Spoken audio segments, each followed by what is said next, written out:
kundi ako. Ang ayaw na ayaw ko, mali mo, tapos akong papagalitan. So, talagang pinapagalitan ko siya. Ganun ako, sabi ko. Susundin mo lahat ng tinuro ko. Once kasi na iniba mo ang mga ginawa ko, ang mga gawa nila, yung lagayan, iniba mo, ay na. Ako ang papagalitan kasi sabihin niya ng amo ko, hindi kita tinuruan ng maayos. Kaya yung doon na time na sabi ko sa kanya, pag hindi mo ginawa, sabihin mo lang. Ayaw na ayaw kung magsisinungaling ka. Kasi kung hindi mo ginawa, i-check ko kasi yan eh.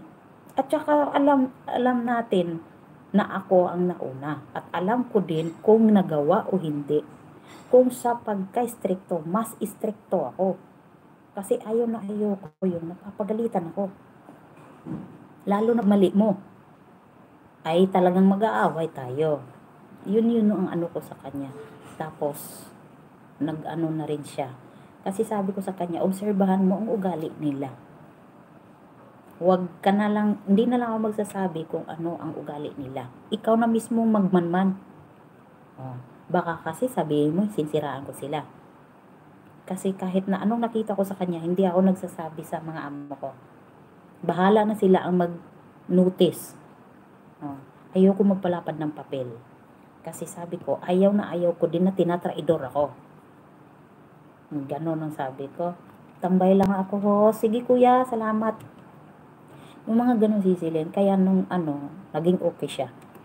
Tapos sabi ko sa kanya, doon sa taas, sabi ko pag hindi mo natapos, sabihin mo lang. At saka gagawin ko yun. Gagawa natin ng paraan. Kasi sobrang dami dito talaga ng trabaho. Ang trabaho, kung tuloy-tuloy okay lang. Pero pag dumating na yan sila, lumabas na sila para kang tinilasan na kwan. Na uod, nilagyan ng asin. Kasi pag, kunin mo yun, dalhin mo dito, gawan mo ako nun, gawan mo ako nito.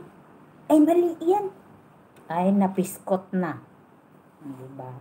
Kaya sinasabi ko rin sa kanya yun, na wag kang masyadong tiwala ng mga yan, yung mga plastic yan. Kinukuha lang loob mo. Ako nagsasabi sa kanya. Kaya sabi ko sa kanya, wag mo kong ipapahamak sa mga amo natin. Kasi tayo lang din dalawa magkakampihan dito.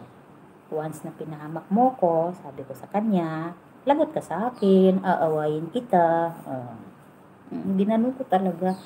Sabi ko, tapos sabi ko, wag kang magsinungaling about sa mga kung may mga palpak lang tayo sa trabaho, kampihan tayo, sabi ko sa kanya.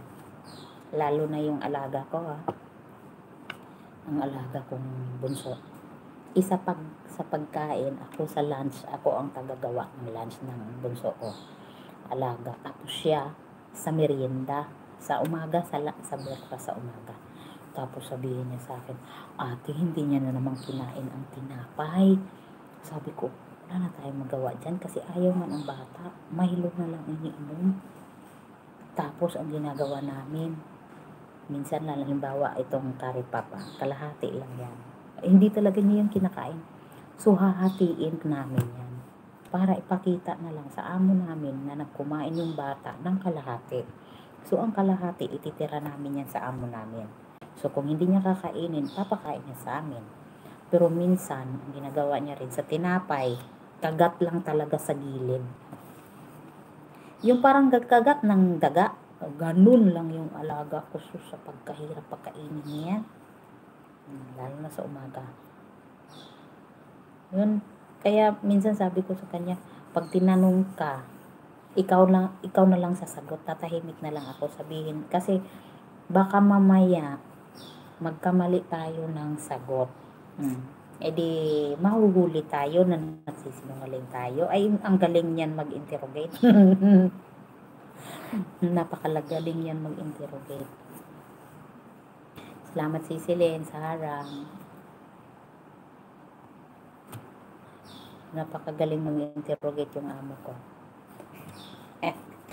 Hindi niya pa nga alam no. Yung siopaw.